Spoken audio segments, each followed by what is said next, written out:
In this video, we'll talk about AI, artificial intelligence, for Amazon sellers, but we will address more the issues of what are the limitations of using AI in your business. And we will have two great guests, which work a lot with AI every day, is Joe Lombardieva and Chris Rawlings. I will invite them very soon. Before we move on with the content, I wanted to mention that this session is sponsored by two great companies. The first one is Getida. They are the global leader in Amazon FBA reimbursements and auditing solutions. They can help you to audit your accounts, Amazon seller accounts, find the money which Amazon owes you, and get to you. So check them out. The link is below in the description, also the offer. The second company which helps to run this session is VAA Philippines. They help with virtual assistant services for e-commerce sellers, Amazon, Walmart, whatever you want. They can cover you, and they can cover in different aspects of your business, part-time, full-time, whatever your needs are. So check them out. There is a link below in the description, also a special offer. And I wanted to mention that recently we got 20,000 subscribers on our YouTube channel. And if you haven't subscribed, please subscribe. And as part of this celebration, we are running SellerFest Online, a virtual summit, which has 20 live streams. And one of them is right now with Chris and Joe. Hello, guys. What's up, guys? So, yeah, I mean, I'm Chris Rawlings. I run Sophie Society. We partner with brands and take over their PPC to help them grow. I'm like a AI dork. I like to just experiment with it and test out things. And that's why Joe and I are kind of partnering together to do this presentation about what actually is like an appropriate application of AI and what is just either hype or misused. And so, yeah, stoked to present alongside Joe today. Cool. And Joe, please tell us what you do in Amazon space. Yeah, so my name is Joe Lombardieva. By the way, great pronunciation, Augustus. Like most people get it wrong. I'm the founder of Amazing Wave. I am essentially focusing on helping Amazon agencies and sellers learn how to use AI and also redevelop their processes to include AI and optimize and sort of remove certain elements of their processes which can be executed by AI. I also published the AI for e-commerce and Amazon sellers newsletter, which is read by 13,000 subscribers. Thank you very much. And also the co-host of the New Frontier podcast, which is probably, I think, the biggest AI for e-commerce podcast. So I am an AI geek. I am very excited to geek about AI with Chris today. So, yeah. Cool. And those who are listening, if you have additional questions during the presentation, leave them in the chat or in the comment section below if you're watching a replay. And we'll start with Joe. She will start presenting, and then Chris, and afterwards we will address your questions. So Joe, I think we're ready for your presentation. Yep. You can start sharing your screen. And yeah, I think we see it perfectly. Great. Let me pull it in. Yes, all good. Yeah. All right, let's start. So as Chris mentioned, we're going to talk a lot about, well, AI, but we're going to talk about the limits. And this whole session is designed to tell you what you can and can't do with AI, because there is a lot of conversation about it. And I think it's actually really useful to understand what the limits are. So I'll be the first one to say that the narrative around AI is all out there, and there is a lot of conversation about how AI is coming for you, it's going to take your job, or you basically don't have to do anything anymore because AI is going to resolve it all for you, and you can sit back, relax, and drink your margaritas on the beach. But reality is that this may happen in maybe a few months, few years, we don't know yet, but we are not there yet right now. So reality is that we are right now at the start of this amazing AI revolution. And while there is a lot of things that AI can do, and the tools that I and you can access can help you with a lot of things, it's not a magic bullet. They can't do all of the processes. They can't do all of the things that you need them to do. And I think it's very, very useful to actually think about, to actually understand what these chatbots, for example, ChatGPT and Claude, can do and what they're based off, so that you can understand their limitations. So I guess a lot of what we're talking about is about chatbots like ChatGPT, and they are normally based off these. They are essentially sitting on these large language models. And why I'm talking about large language models is because understanding that they are large language models is actually really helpful to understand what you can do with them. So they are being trained on billions of example texts, and what that basically indicates is that they're very good at working with text-based inputs and text-based outputs. So chatbots like ChatGPT are great at generating any type of text. So whether it's an article, a blog post, or a product description, whether it's language translation, whether it's about summarizing text, it's basically they are brilliant at that. They also have some good data analysis, particularly ChatGPT has sort of advanced analytics, which is a really good that data analytics add-on. But they are still very much in the remit of being good with text. There's obviously like a whole section of models which is specifically around visual content creation, but we're not going to cover these today. So basically the summary is very good at text. What they're not really good at is anything more complex. So they're not good at complex decision making. They're not good at emotional intelligence. They don't have long-term memory. ChatGPT has some memory, which is starting to develop, but it's not there yet. And what is really important to understand is they're not creative. Basically, they are very good at recombining all the information that they have been trained on and creating sort of a new combination, but they are lacking actual creativity. And most of them, with maybe exception ChatGPT, are sort of working with one type of input, which is normally text, and they are not so good at outputting so many different things. And so with this kind of framework of what they can and can't do, we want to show you today like a few use cases of where AI can't do the entire task, but we want to also show you what parts of these tasks AI can help you with. So the first thing I want to talk about, which I think is really important for any Amazon seller out there, is strategy. And AI at the moment is just not sophisticated enough to actually do strategy. Why? Well, because in order to build a good strategy as an Amazon seller, first of all, you need a lot of data. That for me is kind of always the foundation of what you need in order to build a good strategy. But then also, apart from the data, you have to extract the data, extract from the data insight, combine it with intuition, with understanding the big picture, and then you actually build a strategy. And basically for an Amazon seller, that means understanding your market niche, understanding your position in it, and then from then creating that strategy or that plan. Now, if we want to take this further as a sort of a real case study, let's say that you want to understand how to grow like your product on Amazon, or you're basically stagnating and you're not sure what to do next, or you want to launch a new product on Amazon. Let's say you are in the supplements niche. Now, there are already really great tools like Django Scout or Helium 10, or there's loads more that are not on this slide that can provide you with really great data about a niche. The issue, though, with these tools is that at the moment they're giving you a very granular breakdown of the niche. So you can get, for example, keyword data, granular, and you can get, for example, competitor data, but on a product level. These tools don't provide you with an aggregate data so that you can actually really understand on a sort of a, I guess, a more of a macro level, on an aggregate level, what is happening in your niche.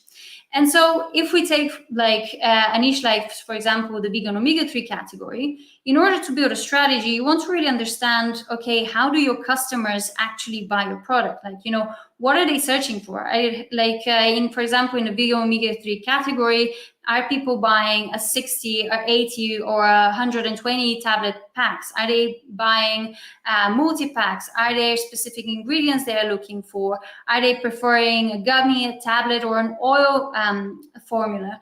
And then further, this is just about the product, but if we're talking about specifically understanding your niche from a brand versus generic volume, what these tools can give you is just sort of a breakdown of the search terms, but they don't give you actually understanding of how big is, for example, the generics pool that you're playing for. And this is where AI can really help you. So you still need that third-party data, but when you get that data, what, for example, a tool like ChatGPT can help you with is put criteria down, which then the tool categorizes all of that data and provides you with really insightful clusters of information so that you can understand on a macro level what is happening in your category. So here's, for example, 2 different prompts I have used here. One is to analyze keyword data from a niche, and the second one is to analyze competitor data. And what I've asked here is for ChatGPT to categorize that data based on different parameters. So like, I want to understand how many of these search terms are brand, how many are generic, what are the brands that customers are searching for. When we are talking about generics, for example, what kind of generics are they looking for? Because there's so many ways to search for the same product, and actually understanding the semantics of the search is as important in terms of how to, for example, position your product or how to go after advertising. If there's, for example, specific conditions that people are searching to resolve.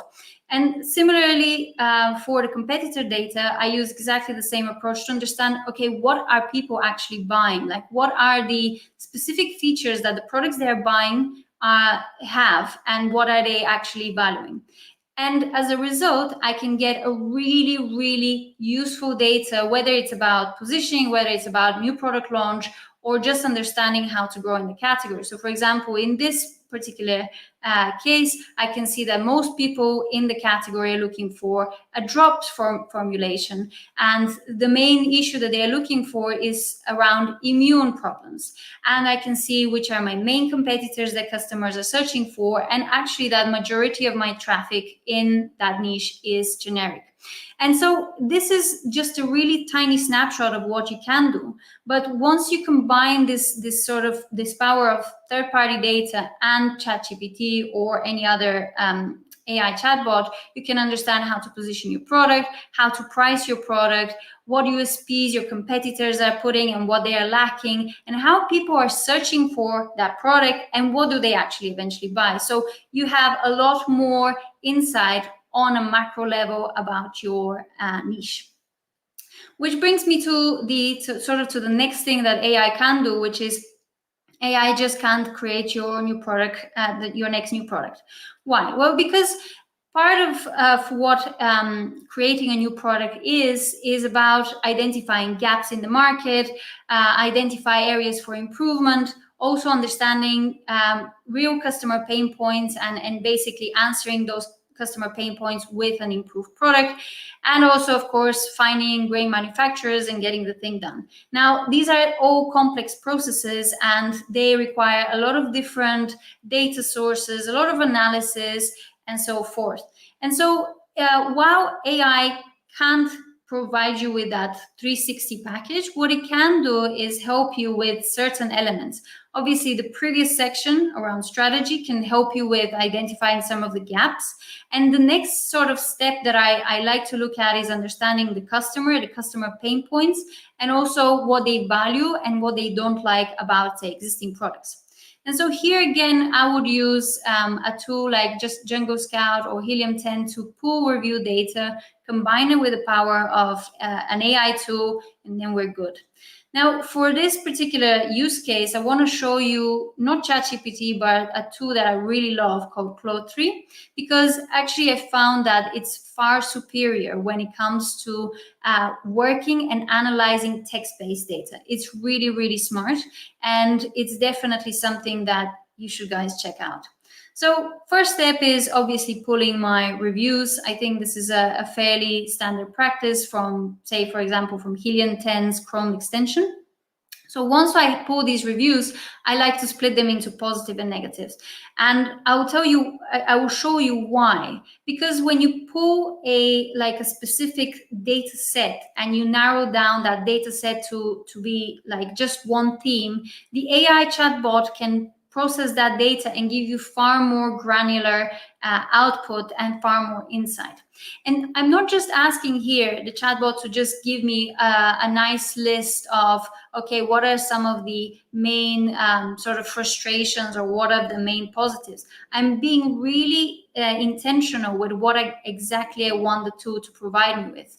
I ask it for a full list of for example, product negatives and customer frustrations. But then I add one more layer of what I'm asking it to do. I'm asking it to order each negative or frustration in descending order based on the number of times it has been mentioned. And why do I do this? Because this is super powerful, like numerical representation of what are the main things that customers really value in the product and what are the main things that they do not like about the current products that are out there in the market. And this, in essence, gives you a really useful, I guess, prioritization table of how to develop that product. You can actually see, all right, so people, for example, this is a data about specialty coffee.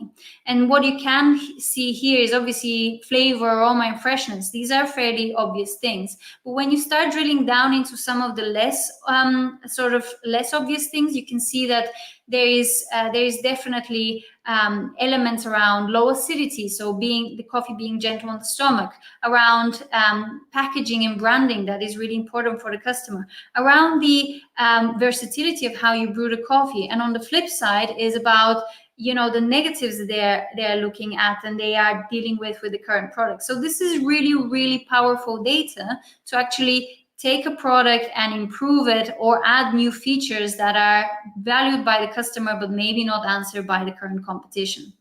So this data can actually help you really understand, who the customer is, what are their problems, what are the key features they're looking for, and what are their peeves when it comes to the current existing products.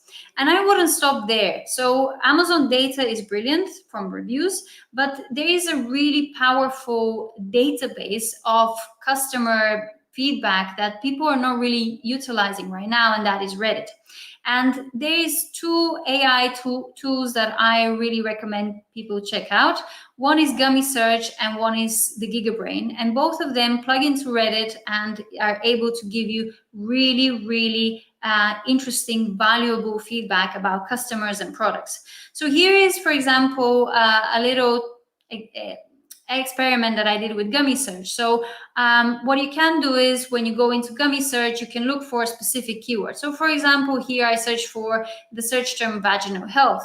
And then I was able to essentially curate different Reddit communities. And the tool then scans these Reddit communities, scans the subreddits, and is able to give me essentially a full list of all of the popular topics within this Reddit, which are relevant for my search term. And then further, I can go in and order them by growth. So order these topics by how much they're growing in terms of mentions. And when you start really drilling into some of these subtopics, you start getting some really interesting insights. So for example, I looked into the underwear topic.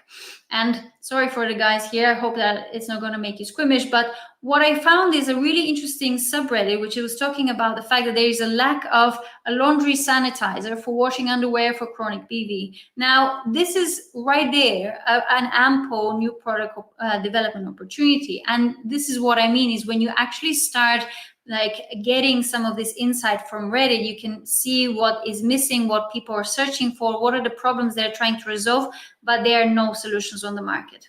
GigaBrain is another tool that I find absolutely fantastic because there is a Chrome extension you can install, and then you can go on any product on Amazon, whether it's yours or a competitor. And what GigaBrain does is then scans Reddit for that specific product and sees threads where people are talking about the product and looks at sort of whether there is a more positive or negative sentiment. So it's really, really powerful to get further insights also from your competitors and what people actually think about these products. The final thing that AI just can't do is it can manage your team. So what do you need to build a high performance team? Well, firstly, foremostly, you need good people, but of course you need good training, and as any Amazon seller out there knows, you need processes. And so if you're an Amazon seller, this means that you have to spend a lot of time managing your team, a lot of time managing VAs, documenting processes, which normally involves creating lots and lots of Word documents with screenshots and explanations, and generally basically means that probably you don't get much sleep. Now, AI can do all of this, but what AI can do, or tools that utilize AI can do, is help you with the process element. And so what I really recommend is for you guys to check out Tango AI, because what it does is essentially it's a Chrome extension which sits obviously on the side of any tab that you open. And what it does is it follows the process that you go through and records everything with a screenshot and description step by step. So whether it's basically showing your VA how to pull data from Jungle Scout, or how to build a campaign in the advertising tab of Seller Central, it will go through every single step of what you're clicking and how you go about the process, and then records it. And then you can actually access that within either the Tango interface, where you can, order these processes in different folders, share them with your team, and then everything is very interactive. So it's very, very clear how the process goes. Or you can further then export these processes either in an HTML. So if you have an internal wiki, you can just put that there, or as a PDF, or as a markdown. The point here is that it's really powerful, because all you need to do here in order to get a ready SOP is just to do that process, or for your team to do that process one time. And then you have essentially a centralized database of processes which any team member can go through, look at step by step, and get this done. I want to finish on just a little thing that I'm organizing this October. It's a 2-day boot camp. So if you guys want to learn how to use AI, you can scan this QR code. And I think I'm right on time for the next star, which is Chris. Okay, cool. Can you share the QR code longer so that people have time to? Sure. Hold on. I just switched and that. This bootcamp is online or it's in person? It's online, so you can get it from the comfort of your home. So let me just get that back. All right. Okay. If you can make full screen. Sure. Okay. So few seconds for people to get the link. And thank you very much, Joe. We will continue with you after Chris's presentation. So see you later. And Chris, please prepare your slides and let's do it. Let's rock and roll, guys. Cool. Okay, so I'm going to share my screen. With Chris, we have a lot of videos on our channel. Some of them are most viewed on our channel, probably several in the top 10 most viewed. So whatever Chris is saying, we should. I know that sometimes Chris content is shared in the Fiverr, like people are ordering Fiverr gigs and say, please do like it's in this video, and they share like Orange Klik video with Chris content. Nice. Okay. Well, that's awesome. Cool. Yeah, guys, let's rock and roll. So, first of all, Joe, awesome presentation. That was really well said. I'm going to riff off some of the things that you covered in there. One of the main themes that we're going to go off of is kind of the difference between specific AI and AGI, or artificial general intelligence, which doesn't necessarily exist yet, but some people treat the AI tools that we have now as if it is AGI, and then they end up with crap results. So, including me. So I'm just going to be talking through some stuff that I've experimented with, and my team has experimented with, plus I've experimented with in the brands that I'm either an advisor, an owner, an investor, or a partner of. So yeah, let's rock into it. Just another quick intro. So I'm a serial entrepreneur. I've founded 5 different multi-million-dollar ventures. I'm on my first 8-figure venture right now. I've launched over 2,000 products on Amazon.com.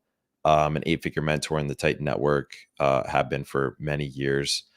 I also have been in the tech scene for quite a while. I lived in Silicon Valley. I actually co-funded one of the first actual securitized ICO token offerings. It was called 22xfund.com. And was actually registered with the SEC. This was like game changing when we first did it. We were one of the first to ever do it. But now my primary focus is Sophie Society, where I partner with brands and help them grow, mostly utilizing PPC and other high leverage tools. So I want to be talking through how to think about API, but AI, not API, how to think about AI, but also like specifically how I like to integrate it into both, my own company and also the companies that I partner with in or advise in. So here's the things that are not yet there with AI. Large multi-step projects that are complex and require multiple tasks to be done in succession.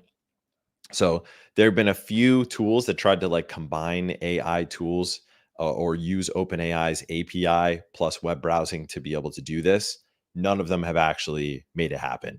There's one that we were all messing around with before a couple months back called God Mode that was supposed to be able to like do it all, like make calls, to find out information from people live on phone calls and then get that research and aggregate it and then make insights from it and then get decisions about it and then actually execute it with other people or with other tools like Fiverr and hiring people and stuff like that. They're really not there yet because the AI tools are really good for a couple of things, which I've got a few slides on what I think AI tools are really good for and what I use it for personally. But they're really not good for actually just giving it a complex task. Like I read this news article recently that Elon Musk was saying like, eventually you might be able to just tell AI, make a more efficient rocket engine, and it'll just design the whole thing. But you can't do that now. What you do instead is use AI for parts of the analysis while you're building the engine, right? And that's kind of like, that's how I view it. That's how I do it inside, our brands in my company. So it's also not yet, in my view, ready for creating publish-ready content. I use it to help ideate and as part of the content creation process, but I'll never use AI as publish-ready content, and I would never plug it in to automatically post on my behalf. At least not yet. That's me. I see some people on LinkedIn doing this, and it's obvious to me. Everyone on LinkedIn who has like automatic AI commenting turned on, I know it. They're like, hey, Chris, wow, what great insights about how Amazon PPC can be affected by great keyword research. Way to go. Can't wait to see the next post. You're like, hey, bro, you don't talk like that. This is obviously AI. So I don't like to use AI for publish-ready content. I use it as part of the content creation process. And then executive decision-making. This is what Joe was talking about throughout her presentation. I like to use AI as part of my decision-making process through research, gathering information, distilling it, grabbing insights from large packets of data, and then I make my decision. But I would never allow ChatGPT or any other tool to make executive level decisions for me in my business. Here are things that I do use AI for: data processing and pulling insights from data. This is a huge one. Just uploading CSV files or uploading huge PDFs or legal documents and pulling out the insights from it. Ideation. So ChatGPT, I don't know if you guys can see me or not, but it's one of the few apps pinned to the bottom of my phone, and I use it all day, every day. I pull it open and I use the voice function, chatting back and forth. I use the voice to text function, which is better than any other phone voice to text function, iPhone, Android, anything. You just say the whole thing and then you click check, and then it perfectly writes out what you said. Even what you meant to say. If you stumble over your words, it's insane. And I'm just using it throughout the day for ideation. Inspiration is great too. If you need to come up with a bunch of, different ideas to kind of inspire you for what action to take. Doing online research, it's great at right now. Individual task completion as part of complex projects, and accelerating processes. And I'm going to go into some examples of each of these and how I like to use them with some screen share walkthroughs. So the best utility that you can utilize AI for, and I'm going to be particularly talking about OpenAI and ChatGPT because that's the tool that I use most and that I find the most value in, is when it's built into the system. And this is really easy to do now. In the last 8 to 12 months, OpenAI has made it so much easier, and their other tools also have made it so much easier to permanently bake in AI into your business processes. And I'm going to screen share through like some examples of that. So, here's like my one message that I would send to sellers out there is that, everyone is kind of used to ChatGPT by now. I think inside an Amazon brand, the best utility from OpenAI and AI assistants, or AI in general, comes from custom GPTs and the OpenAI API using OpenAI assistants, rather than a fresh new chat every time where you have to give it context and you have to retrain it. And yes, it's very smart and insightful, but it's not good at creating predictable results for a particular problem. And so an example of that, well, I'll get into an example in a second. So first, let's compare ChatGPT to custom GPTs. So ChatGPT needs context and framing every time, unless you go back into the same chat. There's no pre-framed instructions. It's kind of like starting fresh. Every time I open a new chat on ChatGPT, I'm like, starting again. I mean, it is now updating memory with 4.0, the 4.0 update. So there's some context that it'll drag along, but in general, you still have to give it the context and the necessary information and instructions ahead of time. And it's not pre-trained with data. You got to upload a file each time if you want it to pull data from that file. Custom GPTs, first of all, are shareable. I should have put that on the list. They have the needed context and framing always for a particular use case. They include already pre-made guidance and suggestions, and they can be pre-trained on data. So this is actually the little graphic I use here. The comment hug bot is a custom GPT made by my friend Andrew Erickson. When implementing AI into your processes, like Joe was talking about, having a process, you have to have the process first in order to start to automate it or offload some of that to AI. Once you have the process, you can then create a custom GPT for that process or to be used as part of the process. And then you share it throughout the company. So everybody in your company, your VAs, or if you are big enough, you have executives and leaders, account managers, whatever it is, product developers, those people all have access to the same tool that's been trained on the same data and has the same integrations. So that means that your outputs are going to be a lot more predictable because you're using custom GPTs that are shared amongst the team. So on the left side, don't do this. This is just a brand new chat inside ChatGPT, which is probably what you and all of your team members are likely doing right now. I do it all the time. I'm not saying don't ever do this. I'm saying what's better than that when implementing processes into an Amazon brand or any company is creating a particular GPT for a particular purpose that is part of a recurring process that you have to run inside the company. So on the right side, what I'm doing is creating a custom GPT with a name and an icon and a logo, pre-written instructions, pre-framed with files or data that it needs, and also with the prompts, so it knows what questions to ask in order to to pull out the prompts from the user to make it, idiot proof. So rather than just telling your team, use ChatGPT to help you be more efficient or whatever, if you take the time to create a custom GPT for some of the recurring processes that take a lot of time and a lot of energy, that guarantees that you'll get the right output and that your team will be operating more efficiently. So here's what it looks like kind of fast forwarded. You go to chatgpt.com or chat.openai, and instead of creating new chat, I did this a little too fast. In the upper left, you just click explore GPTs, and then you select create GPT, and then you can either create GPT through a conversation. In the upper left, you see create and configure. So in create, you can create a custom GPT just through having a conversation with ChatGPT, and it'll kind of prompt you to ask like what you want this GPT to do. Or you can do it a little bit more specifically by clicking configure, which is what I did here, where you give it all the necessary instructions, let it know if it's going to have to get files as input, give it the necessary context, let it know what kind of functionality it's going to need, and then you create it, and then you can share it with a link. Everybody can bookmark that, and then everybody has it. You can bake it into the processes that you have and make it happen. So in this case, the example that I'm doing is a PPC data analyzer. So it's turning PPC data into insights about what to change in a product thumbnail or in a product listing by looking at the data from the report. Now, it has to be pre-formatted. There's a little bit of extra nuanced knob turning that you have to do to make this actually work well.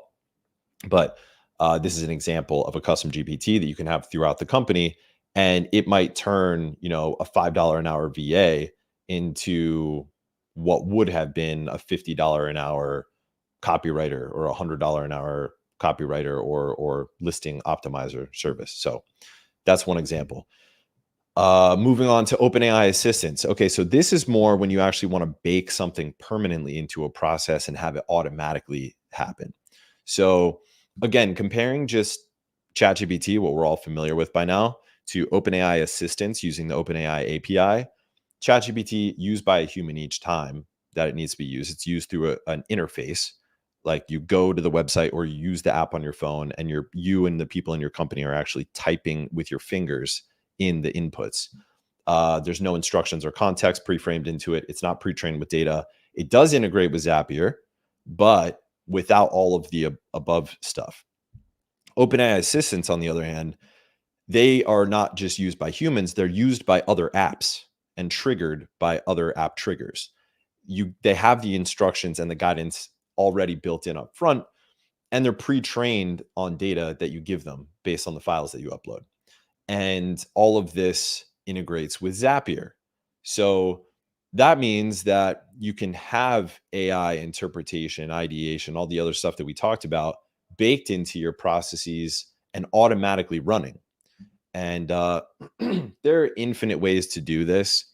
I haven't even scratched the surface myself of fully optimizing, utilizing AI as part of our processes. We are like Zapier obsessed at my company. We've been using Zaps for like the entire lifetime of the company. And being able to use OpenAI's API inside Zapier is game changing. So on the left side, what do I have here? ChatGPT helping me with a process. Maybe I am trying to come up with ideas for how to answer a customer support email that was a really tough one. On the right side, what I'm doing is going to openai.com, going to API login, clicking API, and then creating an AI assistant inside the OpenAI API dashboard.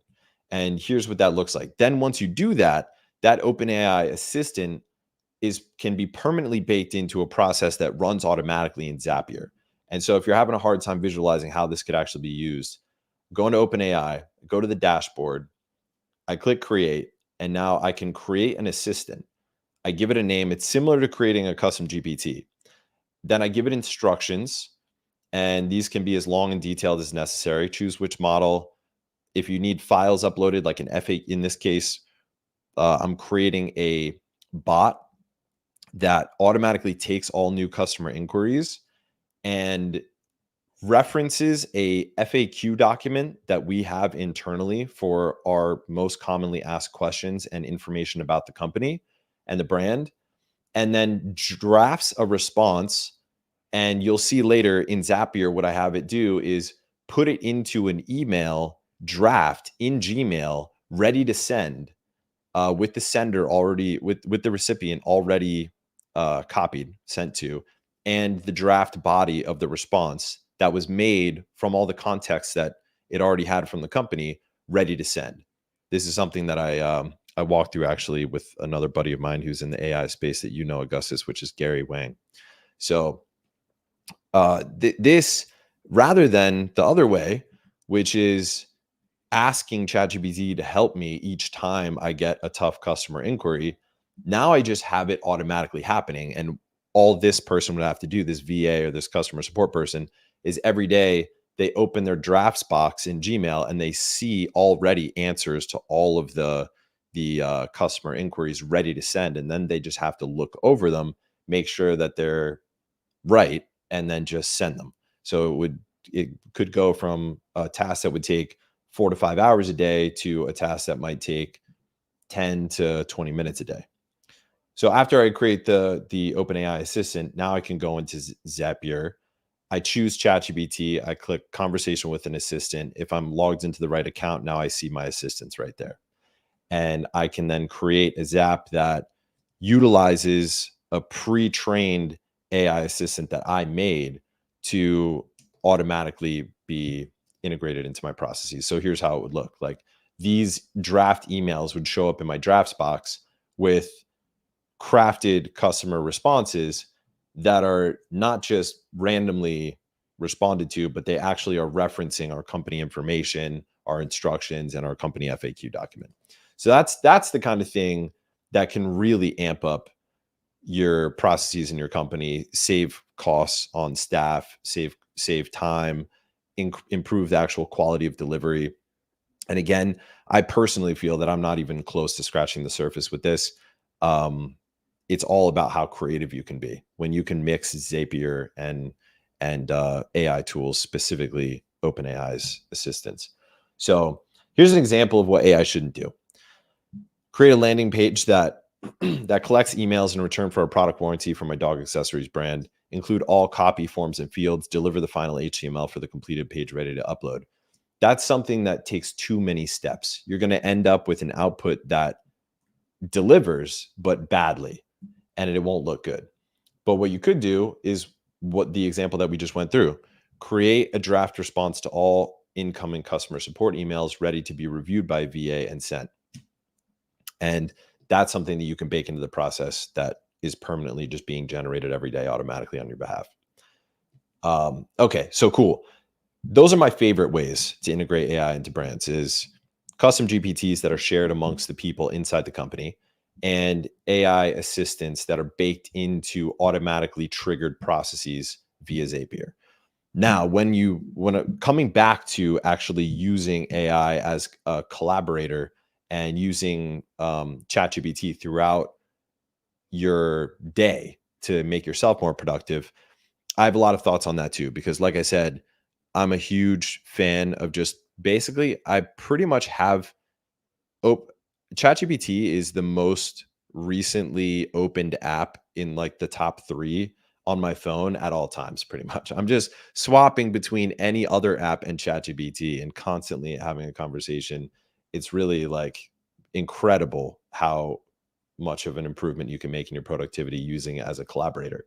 But it's not to be used as an executive. You can't make it executive decisions for you. It's really meant to be used as a collaborator. So I think of it more as like a co-pilot.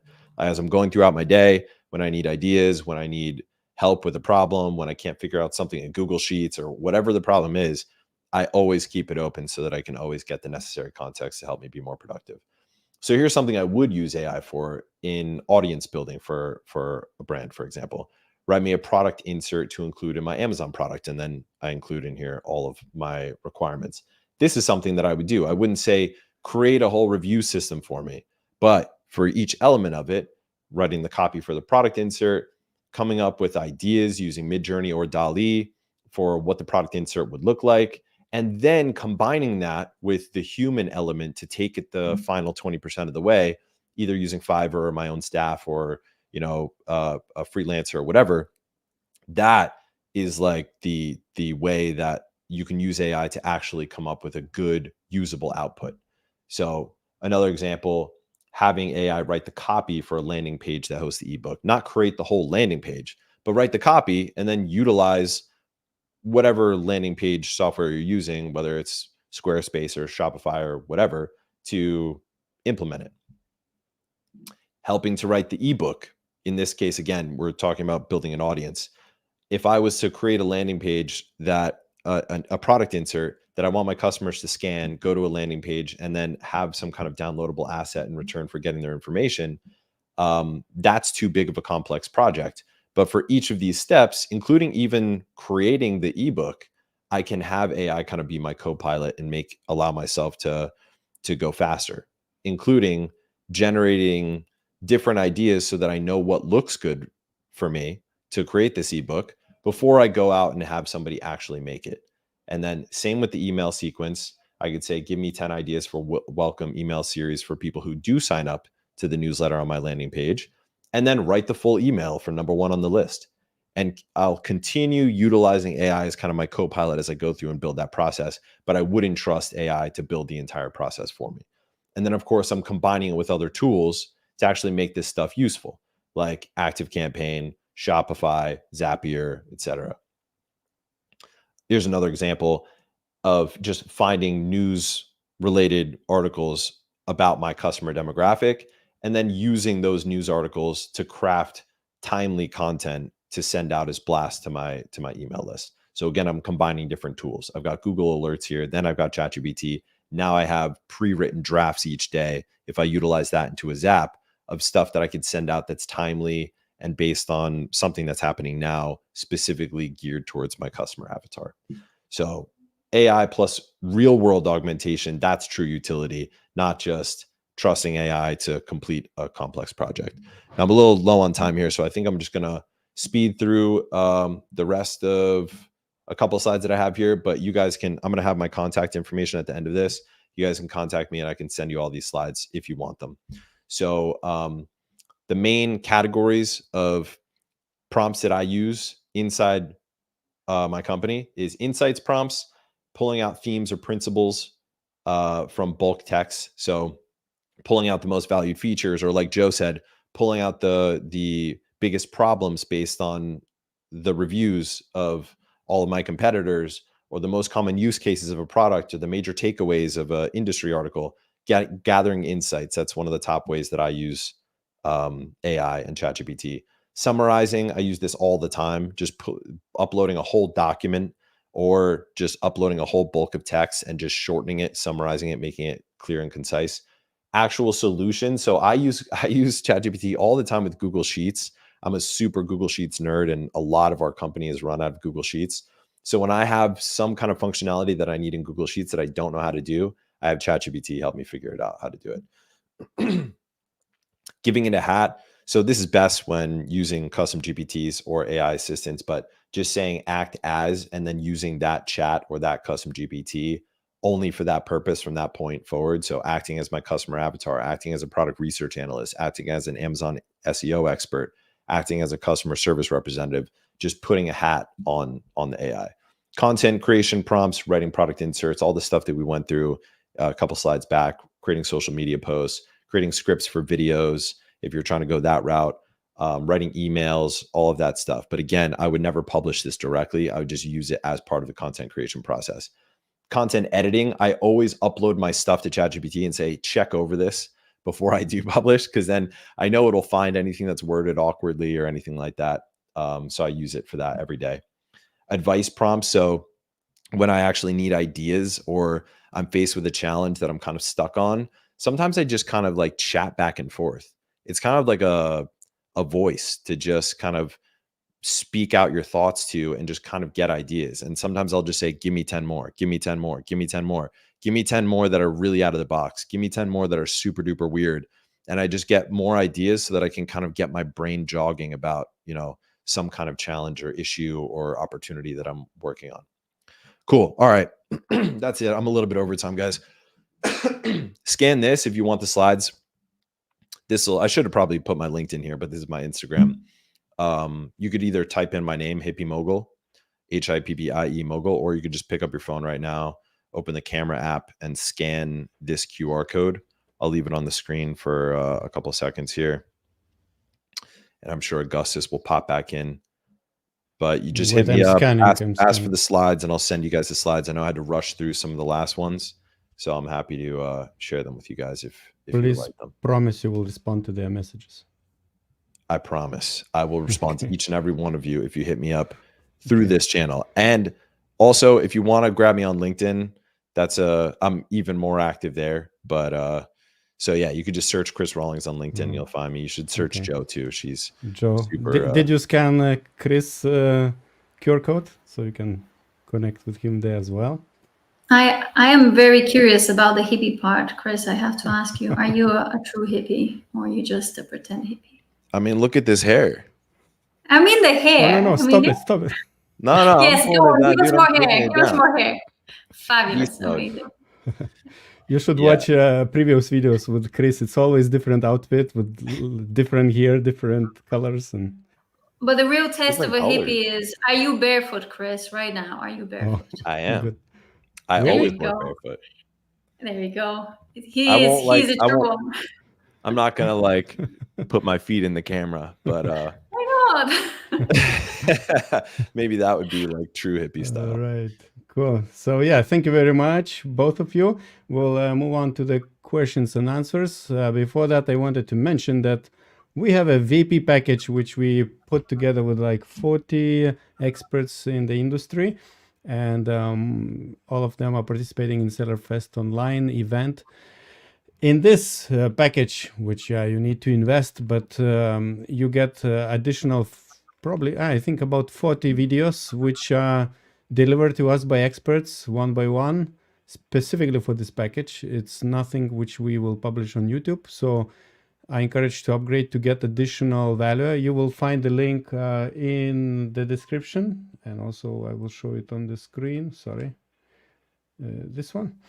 And yeah, if you follow this link, you will get information about this package. And I wanted to ask Joe to remind us what you shared in your video. It is 30 minutes of advanced AI tactics.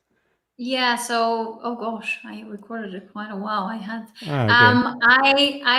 one of my favorite things that I recorded was about multi chatbot outputs. So one of the things that I really love is using tools like you or Poe to actually use different chatbots to either compare or actually switch between inputs. So like using the best type of LLM for different functions. So I get really, really good outputs that way. So that is just one, but I'm not going to give them all out. You should definitely subscribe because it's gold. Thank you very much. And Chris, what did you share in your video? If I will share the screen, you talked about how to increase by 30% the sales.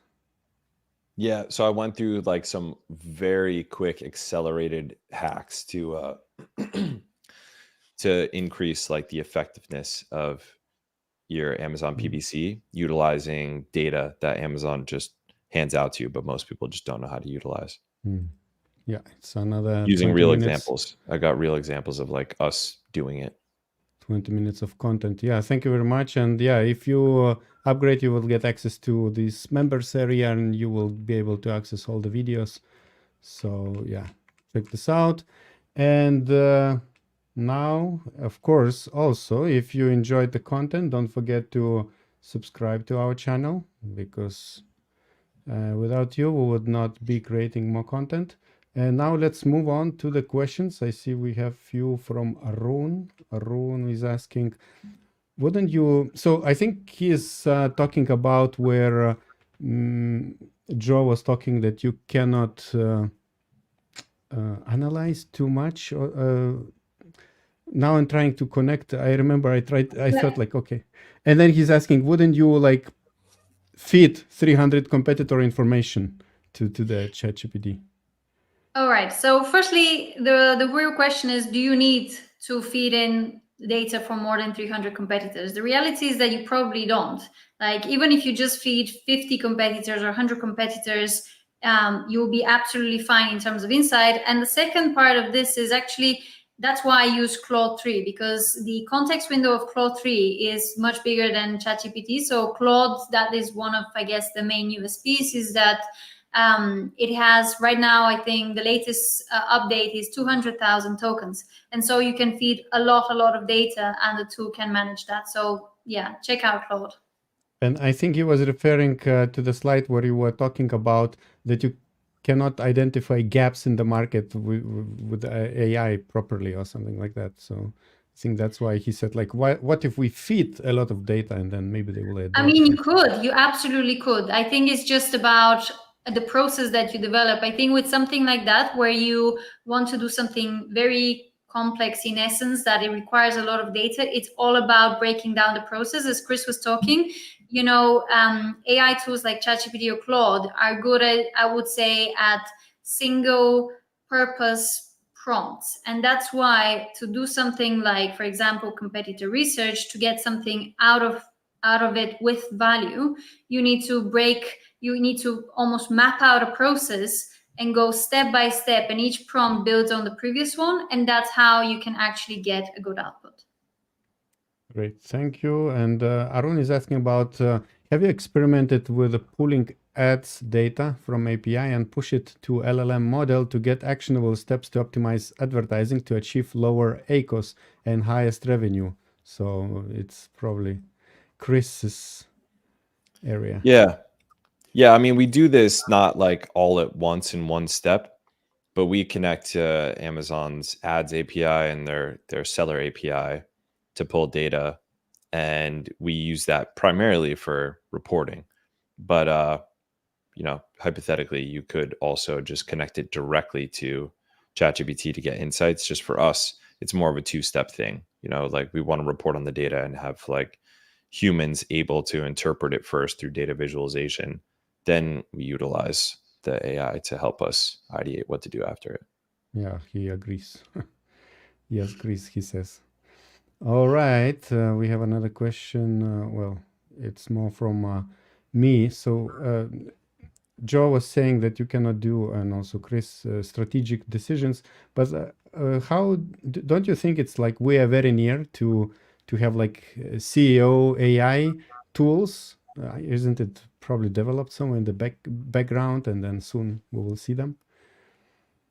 I mean, it's interesting. Like, I think there is a lot of theories about much more advanced like AI models being out there, and we just don't have access. So, in principle, yeah, there could be. With what we have sort of commercially available at the moment, I would say you can absolutely get a good strategic piece or sort of a CEO brain, but it is, the principle here is about how you train and how you build that, I guess, person or that strategic thinker through the inputs or the requests that you have to the LLM.